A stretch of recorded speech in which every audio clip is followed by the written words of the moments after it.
Mi nombre es Vicente Sánchez. Tengo 65 años y jamás pensé que iba a terminar enfrentándome a mi propio hijo en un juzgado. Pero cuando él pidió al juez quedarse con todas mis propiedades, argumentando que yo ya no tenía capacidad mental para administrarlas, algo cambió para siempre en esa sala. Lo que mi hijo no sabía es que yo había estado preparando este momento durante años, y cuando el juez escuchó lo que tenía que decir, no pudo evitar sonreír de una manera que cambió todo el rumbo del juicio. Imagínate la escena. Estoy sentado en ese tribunal frío, viendo cómo mi hijo Carlos, de 38 años, le explica al magistrado por qué cree que su padre ya no está capacitado para manejar un patrimonio de 6 propiedades. Señor juez, dice con una seguridad que me dolió en el alma, mi padre muestra signos evidentes de deterioro mental. Se olvida de cosas importantes, toma decisiones irracionales y necesita supervisión constante. Qué fácil resultaba hablar de mí como si fuera un objeto, como si 5 décadas construyendo ese patrimonio no significaran nada. Pero ahí viene lo que él no esperaba. Cuando el juez me preguntó si tenía algo que decir en mi defensa, saqué una carpeta que había estado guardando durante 3 años. Una carpeta que contenía documentos que iban a cambiar completamente la percepción que todos tenían sobre este viejo que supuestamente había perdido la razón.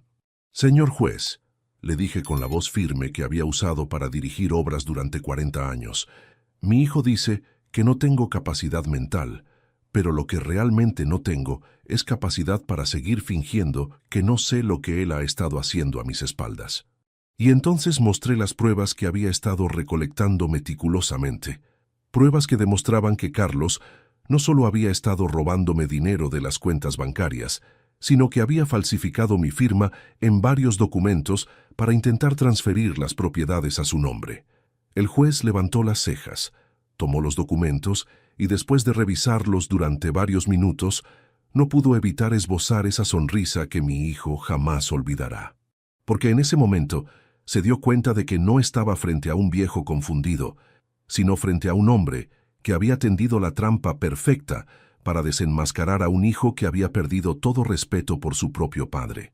Pero para que entiendas bien esta historia, tengo que contarte cómo llegué hasta acá, porque no siempre fui este abuelo que tuvo que defenderse en un tribunal. Escucha esta historia hasta el final y dime qué habrías hecho tú en mi lugar. También cuéntame desde qué ciudad me estás escuchando, porque esta historia que te voy a contar podría pasarle a cualquier padre que confió demasiado en sus hijos. Llegué a la ciudad de Córdoba en 1978, recién casado con mi Isabel, que Dios la tenga en su gloria. Veníamos de un pueblo pequeño de Santiago del Estero, donde las oportunidades eran escasas y los sueños parecían imposibles. Yo tenía 24 años y una espalda fuerte. Ella tenía 22, y unas ganas de progresar que me contagiaban todos los días. Mi primer trabajo fue en una empresa de construcción pequeña, cargando materiales y haciendo tareas menores. Pero yo tenía algo que muchos no tenían. Observaba todo, preguntaba, aprendía.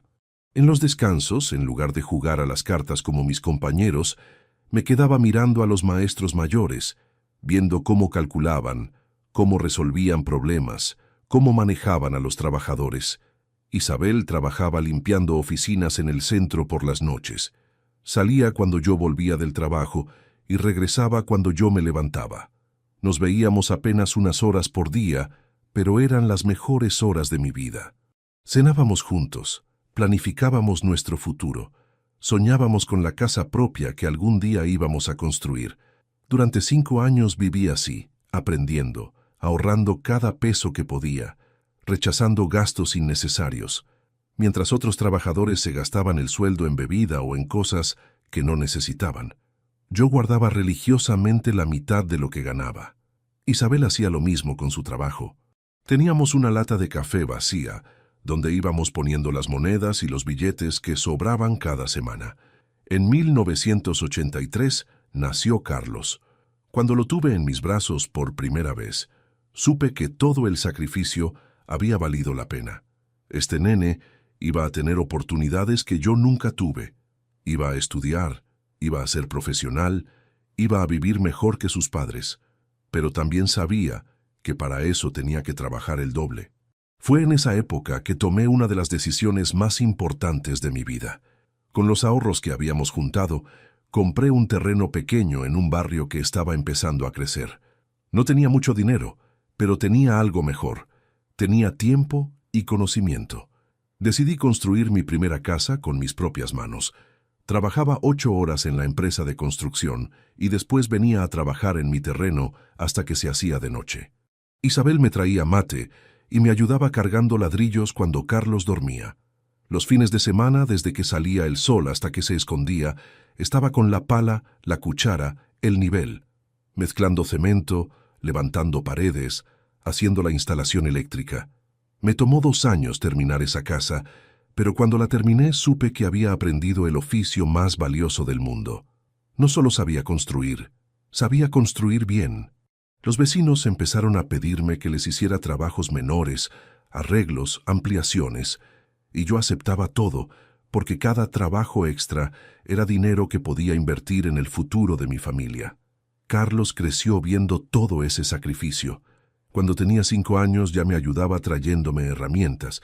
Cuando tenía 8, me preguntaba por qué trabajaba tantas horas, y yo siempre le respondía lo mismo. Hijo, estoy construyendo tu futuro. Le explicaba que cada ladrillo que ponía era para que él pudiera estudiar, para que no tuviera que trabajar con las manos como su padre. En 1988, cuando Carlos tenía 5 años, una pareja de jubilados me ofreció comprarme la casa que había construido. Me ofrecían el triple de lo que había invertido en materiales y tiempo. Isabel al principio no quería vender porque era nuestro primer hogar, pero yo le expliqué mi plan. Con esa plata íbamos a comprar 2 terrenos más grandes en una zona mejor y construir 2 casas, una para nosotros y otra para alquilar. Los alquileres nos iban a dar ingresos extra para seguir creciendo. Isabel confió en mi visión y vendimos. Así empezó mi pequeño imperio inmobiliario. No era un empresario millonario. Era un albañil que había entendido algo simple. La gente siempre necesita un lugar donde vivir. Y si yo podía construir buenos lugares, la gente iba a estar dispuesta a pagar por ellos. Una casa llevaba a 2 casas, 2 casas llevaban a 3. Para 1995 ya tenía 5 propiedades. 3 las alquilaba, y en una vivíamos nosotros. La quinta la estaba construyendo para vendérsela a una familia joven que no tenía posibilidades de conseguir un crédito bancario. Carlos, para entonces, tenía 12 años y era el mejor alumno de su grado. Yo le pagaba clases particulares de inglés, de computación, de lo que él quisiera aprender. Papá me decía, ¿por qué trabajas tanto? Ya tenemos casa, ya tenemos todo. Y yo le respondía, hijo, esto no es para mí, es para vos. Cuando seas grande vas a ser ingeniero, vas a ser doctor, vas a hacer lo que quieras, pero nunca vas a tener que preocuparte por la plata. En 1998, cuando Carlos tenía 15 años, pasó algo que marcó el rumbo de toda mi vida. Isabel empezó a sentirse mal, cansada, sin ganas de comer. Al principio pensamos que era estrés, que tanto trabajo nos había agotado a los dos. Pero cuando fuimos al médico, el diagnóstico fue devastador: cáncer de páncreas en estado avanzado. Los siguientes 2 años fueron los más duros de mi existencia. Dividía mi tiempo entre el trabajo, la construcción, cuidar a Isabel y criar a Carlos. Vendí 2 propiedades para pagar los mejores tratamientos que existían. Llevé a Isabel a Buenos Aires, a consultar con especialistas, a probar medicamentos experimentales, a lo que fuera necesario.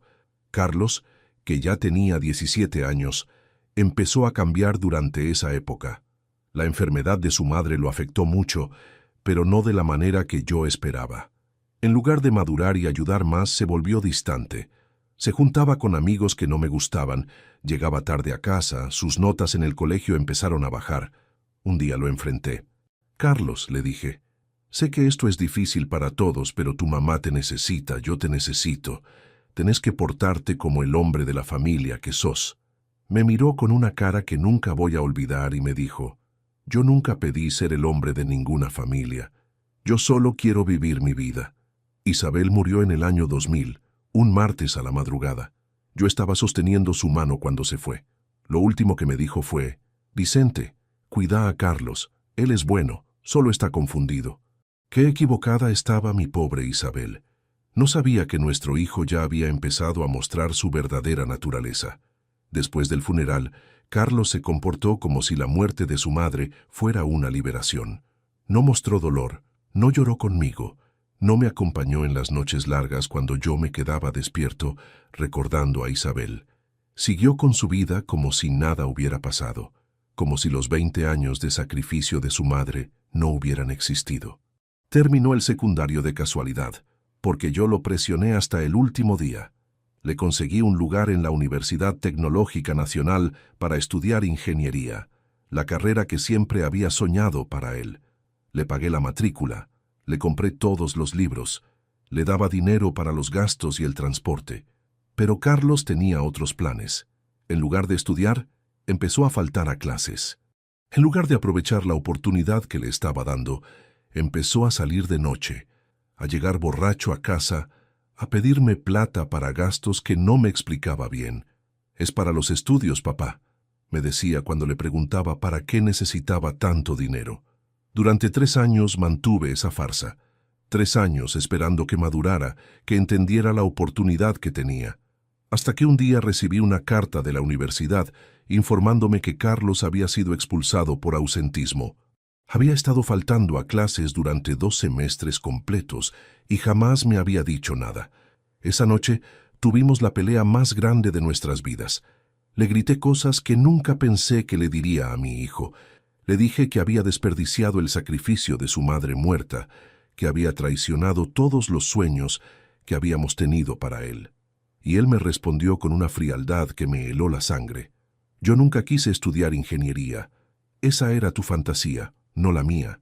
Le pregunté qué quería hacer entonces con su vida. Me dijo que quería trabajar conmigo, aprender el negocio de las propiedades, hacerse cargo de las casas que yo alquilaba. «Total», me dijo, «algún día todo esto va a ser mío, ¿no?». Ahí debería haber visto la señal de alarma. Ahí debería haber entendido que mi hijo no veía mi trabajo como un legado familiar, sino como una herencia que estaba esperando cobrar. Pero yo tenía esperanzas de que trabajando conmigo iba a aprender valores, iba a entender lo que significa el esfuerzo, iba a madurar. Qué equivocado estaba. Carlos empezó a trabajar conmigo en el año 2003. Al principio parecía interesado. Hacía preguntas, me acompañaba a ver las propiedades, hablaba con los inquilinos. Pero de a poco empecé a notar cosas extrañas. Los inquilinos me comentaban que Carlos les había dicho que él era el verdadero dueño de las casas, que yo era solo su empleado. Cuando lo confronté, se hizo el sorprendido. «Papá, ellos malentendieron. Yo solo les dije que trabajaba en el negocio familiar, pero las quejas siguieron llegando. Carlos les decía a los inquilinos que podía hacerles descuentos si le pagaban a él directamente. Les prometía arreglos y mejoras que yo no había autorizado. Actuaba como si las propiedades ya fueran suyas. En el año 2005, cuando tenía 30 años, Carlos me dijo que quería casarse. La novia era Patricia, una chica que había conocido en un boliche y que trabajaba como vendedora en una tienda del centro. No era mala chica, pero desde el primer día vi que tenía las mismas actitudes que Carlos. Creía que merecía todo sin trabajar por nada. Organicé la boda, pagué todo, les regalé una de mis propiedades para que vivieran. Una casa de 3 dormitorios en un barrio muy bueno, que yo había construido pensando en el futuro de mi hijo. Carlos no me agradeció. Me dijo que era lo mínimo que podía hacer por él, considerando que había perdido su juventud trabajando para mí. Los primeros años del matrimonio fueron relativamente tranquilos. Carlos siguió trabajando conmigo, pero cada vez mostraba menos respeto por mi autoridad.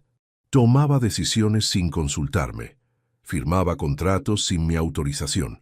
Prometía cosas a los inquilinos que luego yo tenía que cumplir.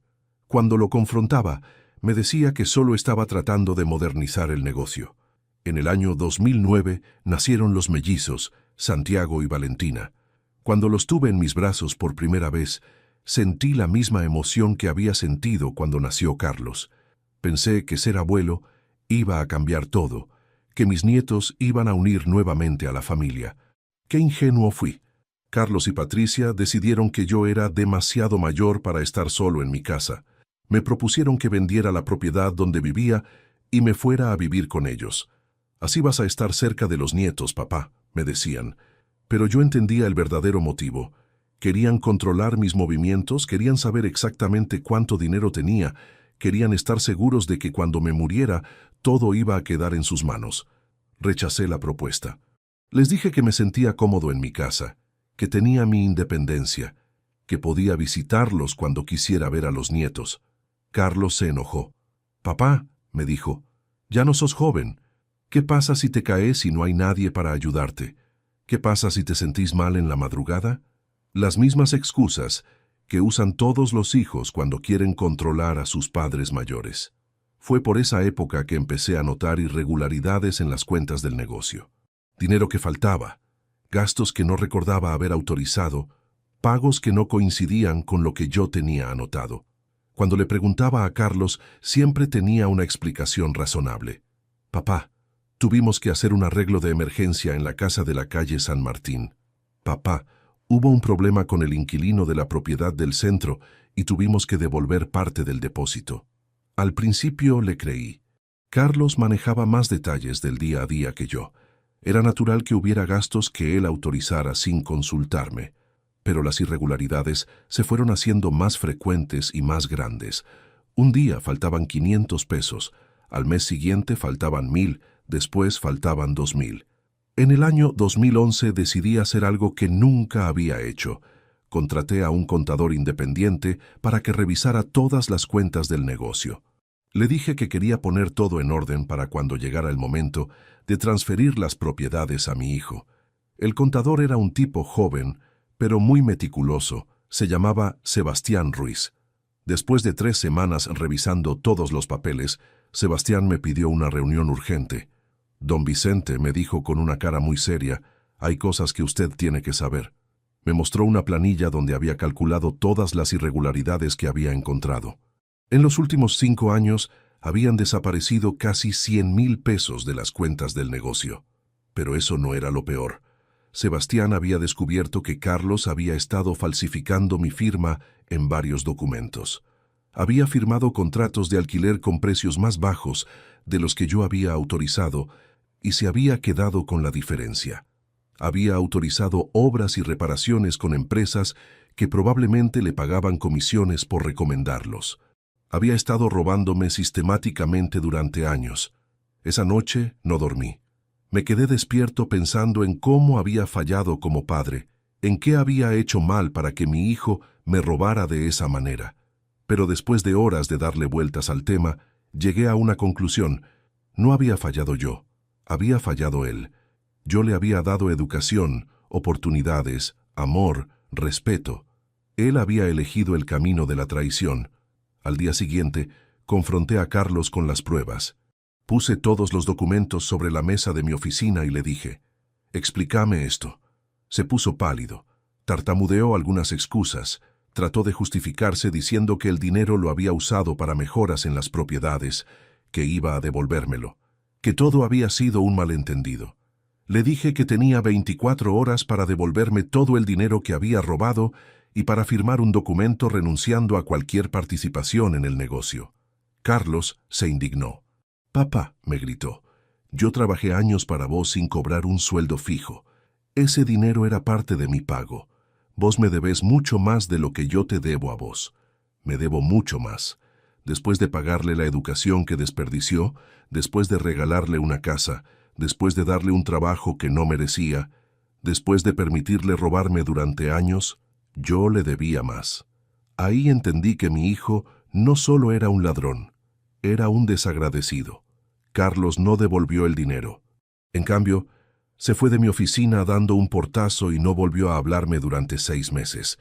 Durante ese tiempo me enteré por Patricia de que estaban diciendo en el barrio que yo había enloquecido, que estaba acusando a mi propio hijo de robar por celos, que ya no tenía capacidad mental para manejar el negocio. En el año 2012, cuando los mellizos tenían 3 años, Carlos apareció de vuelta en mi casa. Pero no venía a disculparse. Venía con una propuesta que me dejó helado. Quería que yo firmara un poder general a su favor para que él pudiera administrar todas las propiedades. Papá, me dijo, los dos sabemos que vos ya no tenés la energía para manejar todo esto. Déjame a mí hacerme cargo oficialmente. Le dije que antes de darle cualquier poder, tenía que devolverme el dinero que había robado y explicarme por qué merecía mi confianza después de haberme traicionado. Su respuesta me mostró hasta dónde había llegado su deterioro moral. Papá, vos ya sos grande. ¿Para qué querés tanta plata? Tarde o temprano todo esto va a ser mío. ¿No es mejor que empiece a manejarlo ahora que podés enseñarme? Tarde o temprano todo esto va a ser mío. Como si mi muerte fuera solo una formalidad que estaba retrasando sus planes. Como si 60 años trabajando como un animal fueran solo una etapa previa a su herencia. Ese día supe que mi hijo no me veía como su padre. Me veía como un obstáculo. Le dije que no iba a firmar ningún poder, que las propiedades seguían siendo mías mientras yo tuviera uso de razón, y que cuando me muriera, él iba a heredar lo que yo considerara justo, no lo que él creía que merecía. Carlos se fue furioso. Desde afuera de mi casa me gritó algo que me marcó para siempre. Viejo avaro, ya vas a ver lo que te pasa cuando te quedes solo. Durante los siguientes 3 años, Carlos desarrolló una estrategia muy elaborada para demostrar que yo había perdido la capacidad mental. Empezó a esparcir rumores en el barrio de que me olvidaba de cosas importantes, que tomaba decisiones irracionales, que necesitaba supervisión constante. Le decía a los inquilinos que no me hicieran caso si yo les daba instrucciones porque estaba enfermo de la cabeza. También empezó a documentar cualquier error menor que yo cometiera. Si me olvidaba del nombre de un inquilino nuevo, él lo anotaba. Si confundía una fecha, él lo registraba. Si tardaba más tiempo del normal en hacer un cálculo, él lo comentaba con todo el mundo. Estaba construyendo un expediente para demostrar mi supuesta demencia. Lo más doloroso de todo era que utilizaba a mis nietos como herramienta de chantaje. Papá, me decía, Santiago y Valentina te quieren mucho, pero les da miedo verte tan confundido. Patricia dice que es mejor que no vengan mucho hasta que te sientas mejor. Mis propios nietos empezaron a verme como un viejo loco que daba pena y miedo a la vez. En el año 2015, cuando cumplí 60 años, Carlos me hizo una visita que jamás voy a olvidar. Vino acompañado de Patricia y de un abogado que yo no conocía. El abogado se presentó como el doctor Ramón Villalba y me explicó que habían venido a proponerme un arreglo beneficioso para toda la familia. El doctor Villalba me mostró unos documentos que habían preparado. Era una transferencia de todas mis propiedades a nombre de Carlos, con la condición de que él se hiciera cargo de todos mis gastos médicos y de mantenimiento hasta el día de mi muerte. Don Vicente, me dijo el abogado, de esta manera usted se asegura de tener todo cubierto y su hijo puede empezar a manejar el patrimonio familiar de manera más eficiente. Les dije que no iba a firmar nada, que mis propiedades eran mías y que iba a decidir yo qué hacer con ellas. Carlos me miró con esa sonrisa falsa que había perfeccionado durante años. Papá, me dijo, sé razonable. Vos ya no podés manejar todo esto solo. Tarde o temprano vas a necesitar que alguien se haga cargo. ¿No es mejor que sea tu propio hijo? El doctor Villalba agregó algo que me heló la sangre. Don Vicente, si usted no quiere hacer esto por las buenas, siempre podemos hacerlo por las malas. Su hijo tiene evidencias de que usted ya no está capacitado para tomar decisiones importantes. Era una amenaza velada. Me estaban diciendo que si no les daba las propiedades voluntariamente, iban a iniciar un juicio para declararme incapaz. Esa noche, después de que se fueron, tomé una decisión que cambiaría el rumbo de toda esta historia. No iba a esperar pasivamente a que mi hijo me robara todo lo que había construido. Iba a prepararme para la guerra que él me había declarado. Y tenía un plan que Carlos nunca se imaginó que yo era capaz de desarrollar. Lo primero que hice fue contratar a mi propio abogado, pero no un abogado cualquiera, sino el mejor especialista en derecho de familia que pude encontrar en Córdoba. Se llamaba doctora Elena Paz y tenía una reputación impecable defendiendo casos difíciles. Le conté toda la historia, le mostré las evidencias que tenía sobre los robos de Carlos, le expliqué la estrategia de desprestigio que había estado desarrollando durante años. La doctora Paz me dio el mejor consejo que había recibido en mucho tiempo. Don Vicente, si su hijo quiere jugar a demostrar que usted está loco, démosle la oportunidad de intentarlo. Pero hagámoslo en nuestros términos, con nuestras reglas y con nuestras evidencias. Durante los siguientes 2 años, desarrollamos una estrategia muy sofisticada. Yo iba a hacer como si realmente estuviera perdiendo capacidades mentales, pero al mismo tiempo iba a documentar meticulosamente cada movimiento que Carlos hacía, cada irregularidad en el manejo del dinero, cada intento de manipulación. La doctora Paz me enseñó a llevar un registro detallado de todo. Grabé conversaciones con Carlos donde él admitía haber tomado dinero sin autorización. Fotografié documentos con su firma falsificada. Recopilé testimonios de inquilinos que confirmaban sus manejos turbios. Contraté a un investigador privado para que documentara sus gastos excesivos y su estilo de vida por encima de sus ingresos legítimos. Mientras tanto, yo actuaba como si estuviera cada vez más confundido. Me hacía el olvidadizo en las reuniones familiares. Fingía no recordar conversaciones importantes. Actuaba como si estuviera perdiendo el control de mis facultades. Carlos estaba encantado. Pensaba que su estrategia estaba funcionando, que finalmente iba a poder demostrar que yo no era capaz de manejar mis propios bienes. En octubre del año 2017, Carlos finalmente hizo lo que yo estaba esperando. Inició un juicio para declararme incapaz y solicitar la administración de todas mis propiedades. El expediente era impresionante.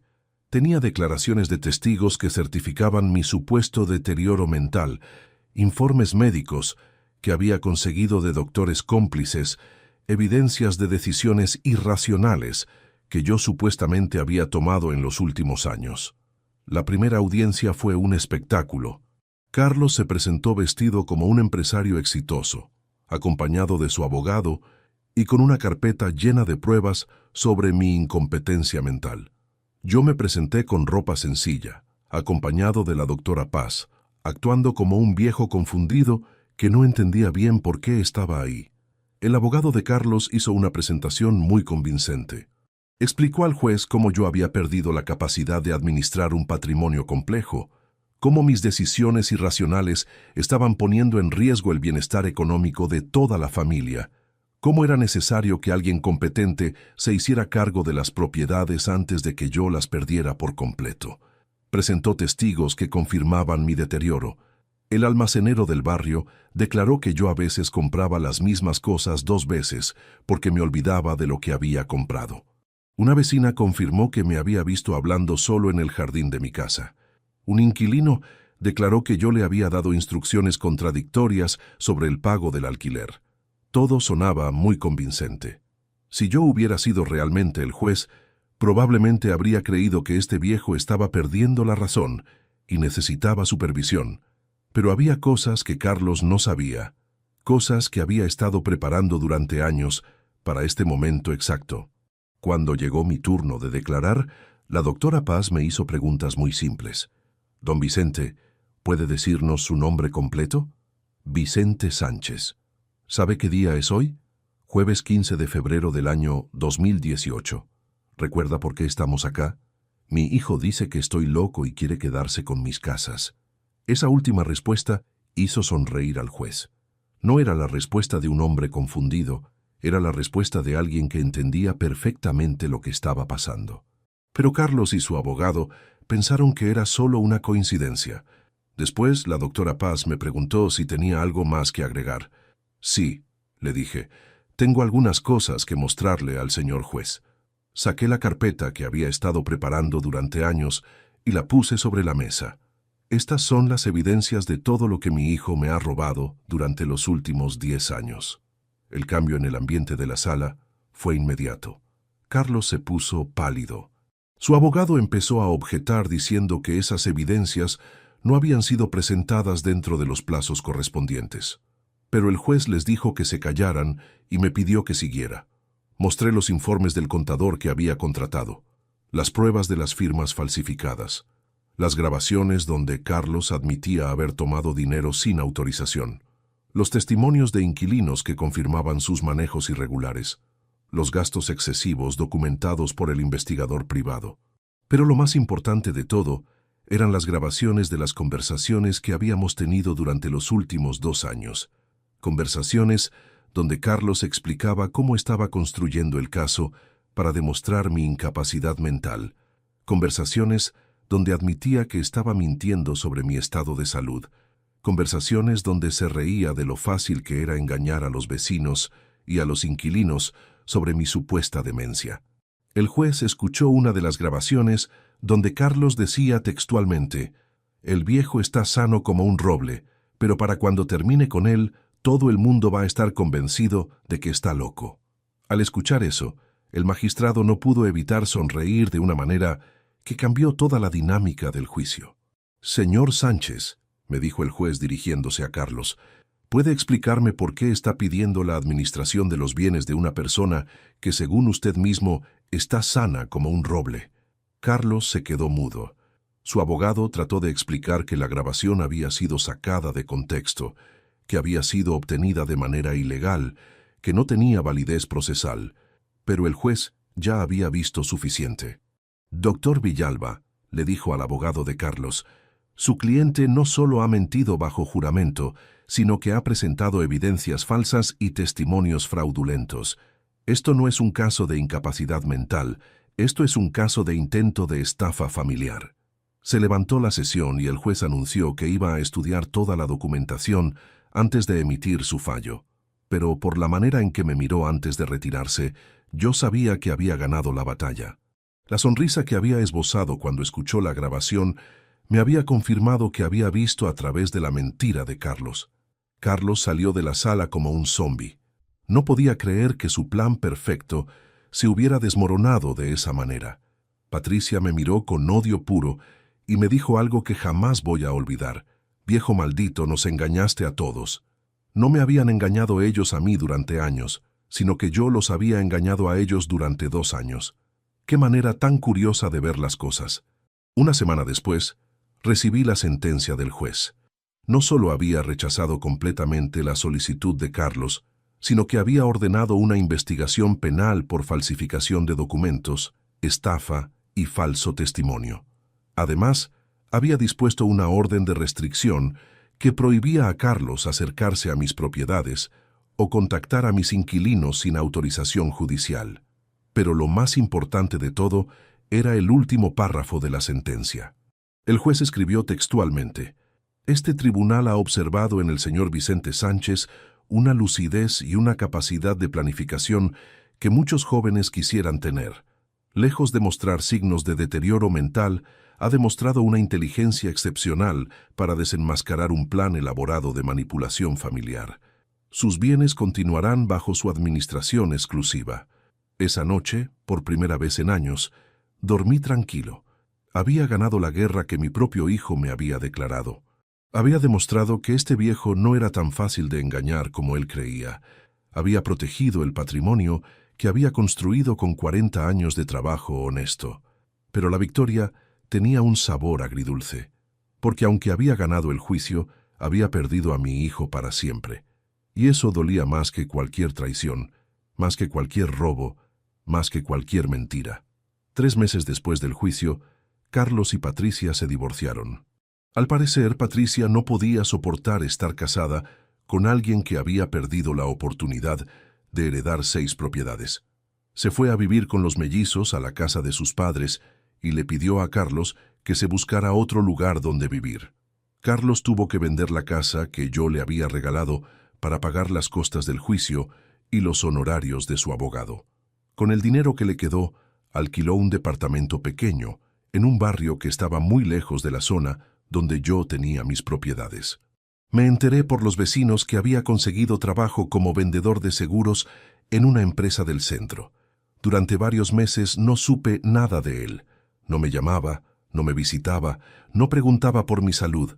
Era como si hubiera decidido que si no podía tenerme como fuente de dinero, prefería no tenerme para nada. Los mellizos tampoco venían a visitarme. Patricia les había dicho que el abuelo era un hombre malo que les había quitado la herencia a sus papás. En diciembre del año 2018, casi un año después del juicio, recibí una visita inesperada. Era Santiago, mi nieto mayor, que para entonces tenía 9 años. Había venido solo, caminando desde la casa de sus abuelos maternos hasta mi casa. Cuando abrí la puerta y lo vi parado ahí, no pude evitar abrazarlo hasta que me dolieron los brazos. «Abuelo», me dijo con esa vocecita que me partía el alma, «¿es verdad que vos sos malo?». Me senté con él en el sillón del living y traté de explicarle con palabras que pudiera entender por qué las cosas habían pasado como habían pasado. Le dije que a veces los adultos se pelean por cosas que parecen muy importantes, pero que en realidad no lo son tanto. Que su papá y yo habíamos tenido una pelea muy grande, pero que eso no significaba que yo no lo quisiera a él. Santiago me escuchó con esa seriedad que tienen los chicos cuando sienten que algo importante está pasando. Después me preguntó si era verdad que yo tenía muchas casas y que no se las quería dar a su papá. Le expliqué que las casas eran mías porque yo las había construido trabajando muchos años, pero que algún día, cuando él fuera grande, una parte de esas casas iba a ser para él y para su hermana. ¿Y para papá no va a quedar nada?, me preguntó. Para papá va a quedar lo que él se gane trabajando, como hice yo, le respondí. Era una conversación muy dura para tener con un nene de 9 años, pero Santiago era inteligente y entendía más de lo que aparentaba. Esa visita de mi nieto me hizo reflexionar mucho sobre el futuro. Yo ya tenía 63 años, no era inmortal. Algún día iba a morirme y alguien tenía que heredar lo que había construido. Carlos había demostrado que no merecía esa herencia, pero Santiago y Valentina eran inocentes de las traiciones de su padre. Fue entonces cuando tomé la decisión más importante de los últimos años de mi vida. Contraté nuevamente a la doctora Paz y le pedí que redactara un testamento muy específico. El 70% de mis bienes iba a ir a una fundación que yo iba a crear para ayudar a familias trabajadoras a acceder a viviendas dignas. El 30% restante iba a ir a mis nietos, pero en un fideicomiso que solo iban a poder tocar cuando cumplieran 25 años. Además, establecí una condición muy clara. Para poder acceder a su herencia, Santiago y Valentina tenían que visitarme al menos una vez por mes durante los últimos años de mi vida. No era una imposición cruel, era una manera de asegurarme de que iban a conocer realmente a su abuelo, no la versión distorsionada que sus padres les habían contado. Para Carlos no dejé absolutamente nada. En el testamento escribí textualmente: «A mi hijo Carlos Sánchez no le dejo ningún bien material porque durante años demostró que valoraba más mi dinero que mi cariño. Espero que algún día entienda que la verdadera herencia que le dejé fue la educación y las oportunidades que desperdició, no las propiedades que trató de robarme». También incluí una carta explicativa para mis nietos, una carta que solo iban a poder leer cuando cumplieran 18 años. En esa carta les contaba toda la verdad sobre lo que había pasado con su padre, pero también les explicaba que no tenían que cargar con sus errores, que ellos podían elegir ser diferentes, que tenían la oportunidad de construir un futuro basado en valores sólidos. Durante el año 2019, Santiago empezó a visitarme regularmente. Al principio venía una vez por mes, como establecía el testamento, pero después empezó a venir más seguido porque realmente le gustaba pasar tiempo conmigo.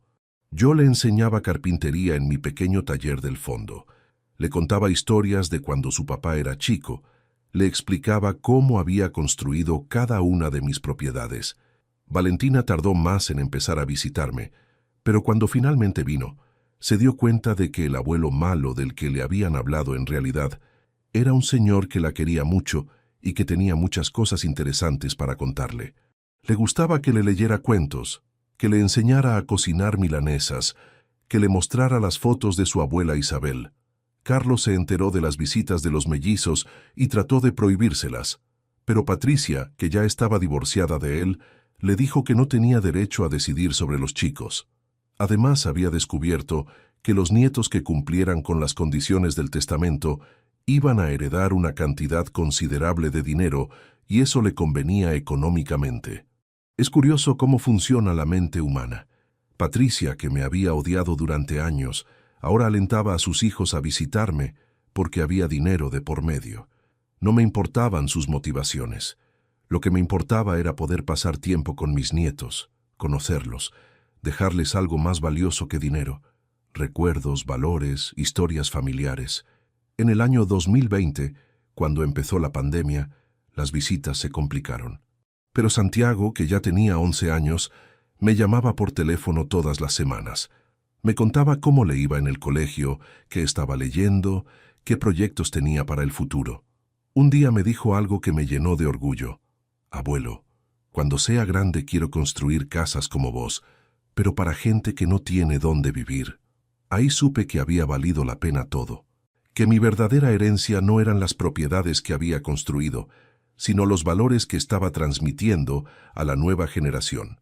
Santiago había entendido algo que su padre nunca entendió, que el trabajo honesto y la solidaridad son más importantes que la acumulación de riqueza. El año 2021 trajo una sorpresa que no esperaba. Carlos vino a visitarme por primera vez en 3 años. Había cambiado mucho, estaba más delgado, tenía canas, se lo veía cansado. Se sentó en el mismo sillón donde años atrás me había propuesto que le diera un poder general sobre mis bienes. «Papá», me dijo con una voz que hacía tiempo no escuchaba, «vengo a pedirte perdón».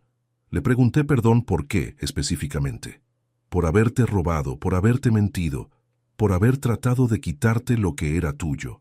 Era la primera vez en su vida adulta que Carlos reconocía haber hecho algo malo. Me contó que los últimos años habían sido muy duros para él, que trabajar como vendedor de seguros le había enseñado lo difícil que era ganar dinero honestamente, que vivir en un departamento pequeño le había hecho valorar la comodidad de la casa que yo le había regalado y que él había tenido que vender, que ver a sus hijos solo los fines de semana le había mostrado lo que significaba perder a la familia. «Papá», me dijo, «no vengo a pedirte que me perdones para que me dejes algo en el testamento. Sé que ya es muy tarde para eso. Vengo a pedirte perdón porque necesito dormir tranquilo, porque no quiero morirme sabiendo que traicioné al hombre que más sacrificios hizo por mí». No le respondí ese día. Le dije que tenía que pensar, que una disculpa después de tantos años de traición no borraba todo lo que había pasado. Se fue sin protestar, sin pedir una respuesta inmediata, sin tratar de manipularme como había hecho durante décadas. Durante las siguientes semanas, Carlos empezó a visitarme regularmente. No para pedirme dinero, no para tratar de convencerme de cambiar el testamento, sino para pasar tiempo conmigo. Me ayudaba con los trabajos menores de la casa, me acompañaba a las consultas médicas, conversaba conmigo sobre temas que no tenían nada que ver con propiedades o dinero. Una tarde, mientras estábamos reparando una canilla que goteaba en el patio, me dijo algo que me sorprendió. «Papá, quiero que sepas que respeto tu decisión sobre el testamento. Entiendo que no merezco heredar nada después de lo que hice, pero me gustaría poder recuperar, aunque sea un poco, de la relación que tenía con vos cuando era chico». Le pregunté por qué ahora, después de tantos años, se había dado cuenta de todo esto. «Porque Santiago me contó las cosas que le enseñás cuando viene a visitarte», me respondió. «Me contó que le explicaste que el trabajo honesto es más importante que tener dinero. Y me di cuenta de que yo nunca aprendí esa lección que vos trataste de enseñarme durante toda mi juventud». En septiembre del año 2022, cuando cumplí 65 años, organicé una pequeña fiesta en mi casa. Vinieron Santiago y Valentina, vino Patricia con su nueva pareja, vinieron algunos vecinos del barrio y también vino Carlos. No lo invité yo, sino que Santiago le pidió que viniera porque quería que toda la familia estuviera junta en el cumpleaños del abuelo. Durante esa fiesta pude observar algo que no había visto en muchos años. Carlos jugando con sus hijos, sin estar pensando en nada más, riéndose de verdad, comportándose como el padre que podría haber sido siempre si no hubiera estado obsesionado con mi dinero. Valentina se acercó a mí en un momento y me susurró al oído: «Abuelo, papá es más divertido ahora que antes». Esa noche, cuando todos se fueron, Carlos se quedó ayudándome a limpiar. Mientras lavábamos los platos, me preguntó si creía que algún día íbamos a poder tener una relación normal de padre e hijo. «No sé si normal», le respondí, «pero sí creo que podemos tener una relación honesta, y para mí eso es mejor que normal». Hace 3 meses, en enero del año 2023, pasó algo que cambió mi perspectiva sobre muchas cosas. Santiago, que ahora tiene 14 años, vino a visitarme y me dijo que quería hablar conmigo sobre algo muy importante. Se sentó en el sillón de enfrente y me miró con esa seriedad que a veces me recuerda a su abuela Isabel. «Abuelo», me dijo, «quiero pedirte algo». Le pregunté qué necesitaba. «Quiero que perdones a papá». Le expliqué que yo ya había perdonado a su padre, que las visitas de los últimos meses habían servido para sanar muchas heridas. «No», me dijo Santiago, «quiero que lo perdones de verdad, que le dejes algo en el testamento». Le pregunté por qué era tan importante para él que su padre heredara algo. «Porque papá cambió», me respondió. «Ya no es el mismo que te robaba y te mentía. Ahora es un papá que trabaja honestamente, que nos cuida, que habla bien de vos. Y creo que si vos le das una oportunidad de demostrar que cambió de verdad, él va a ser mejor persona». La sabiduría de ese chico de 14 años me dejó sin palabras. Tenía razón en muchas cosas. Carlos había cambiado, no de manera perfecta, pero sí de manera genuina. Ya no era el hombre ambicioso y manipulador que había tratado de robarme todo. Era un padre que trabajaba para mantenerse, que valoraba el tiempo con sus hijos, que había aprendido a valorar las cosas que realmente importan. Esa conversación con Santiago me hizo reflexionar mucho sobre el perdón, sobre las segundas oportunidades, sobre el legado que quería dejar. No el legado material, sino el legado emocional. ¿Quería que mis nietos recordaran a un abuelo que había castigado para siempre a su padre? ¿O quería que recordaran a un abuelo que había sido capaz de perdonar cuando el arrepentimiento era genuino? La semana pasada tomé una decisión. Contraté nuevamente a la doctora Paz y le pedí que modificara el testamento. Carlos va a heredar una de las propiedades, la más pequeña, pero con una condición muy específica. Solo va a poder venderla si realmente necesita el dinero para los gastos de educación de Santiago y Valentina. Si la vende por cualquier otro motivo, el dinero va a ir automáticamente a la fundación que cree. Todavía no le he dicho nada a Carlos sobre el cambio en el testamento. Quiero ver si su cambio de actitud se mantiene en el tiempo, si realmente ha aprendido las lecciones que la vida le enseñó de manera tan dura.